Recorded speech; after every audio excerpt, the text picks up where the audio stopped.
NewGenGamers.com. Retro.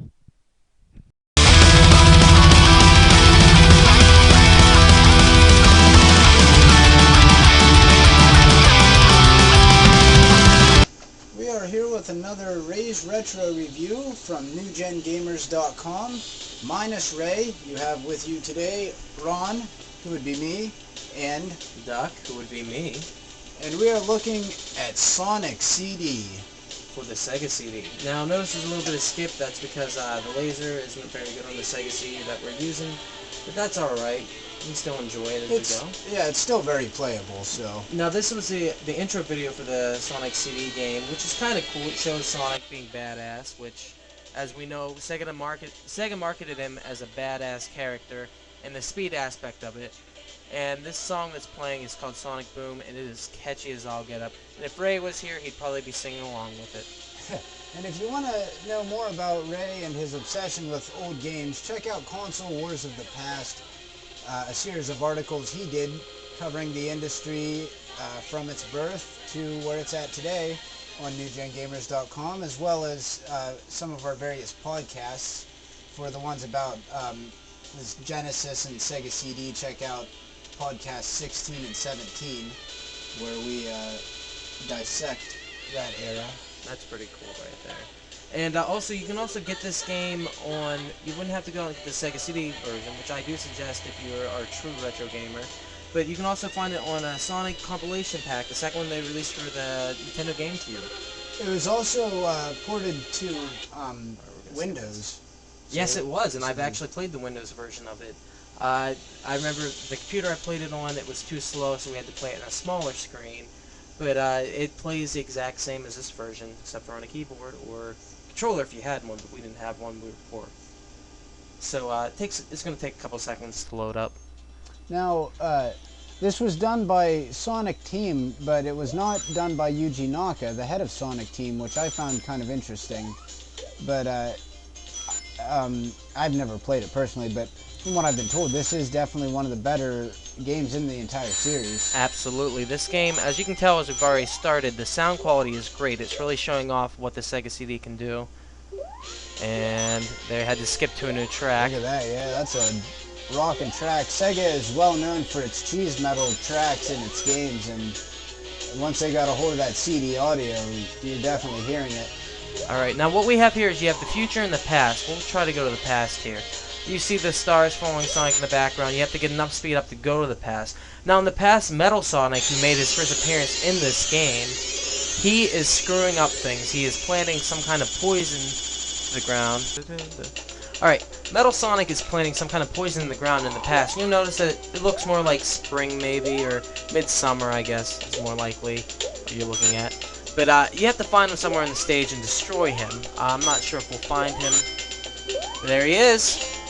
Now, does he appear in different locations, or does he have a set He's location? always a set location in the past. Now, if we go to the future, in the original, if we were in the present, we went to the future, let's say, you would notice that the future is bleak and dismal. It is like a post-apocalyptic future that he had somehow messed up.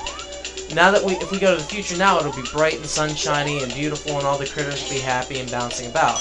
Why do robots always have to screw up the future? I have no clue. You know, this is a running theme, and why can't we have robots that just want to help us? Yeah, exactly. That's a good question. But as we know, Metal Sonic is evil. Yeah. And so it plays basically like any other Sonic game. It's a little bit more fluid, actually, if you ask me. And this game's actually faster paced. The graphics are a little bit different, but once again, it's pushing what the Sega CD could produce. I'm not a very good Sonic player, as you can tell.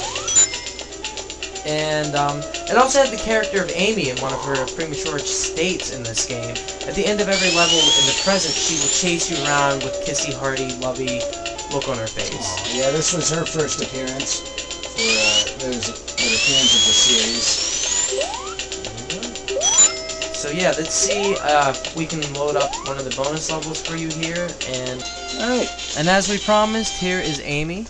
There she is, just chilling. She's kissing, she's loving up on Sonic. She loves Sonic. Look at her. Oh yeah, some hedgehog love. Alright, we're going to go to one of the bonus levels that were in this game. Now, the Sonic games are notorious for having that secret ring bonus thing after you get 50 rings at the end, but this one's quite a bit different because it used what is kind of akin to the Mode 7 that Nintendo was using. Of course, as Ron said, they couldn't call it that because that was trademarked.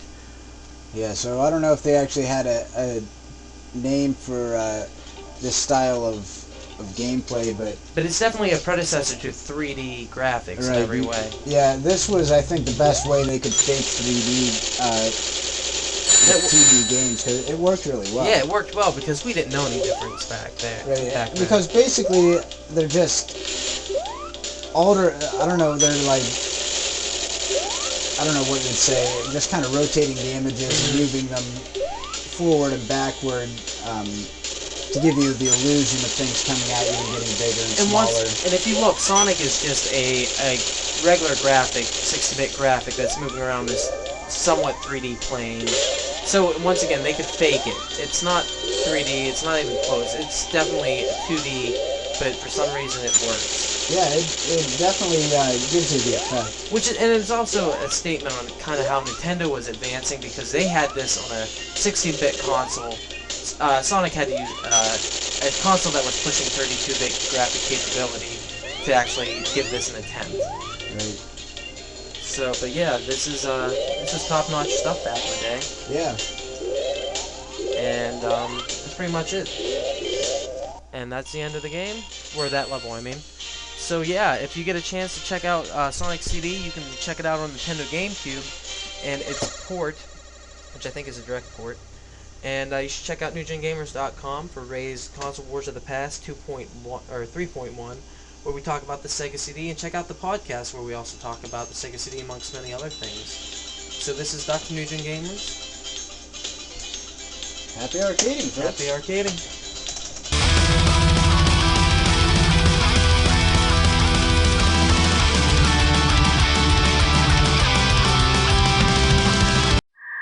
NewGenGamers.com.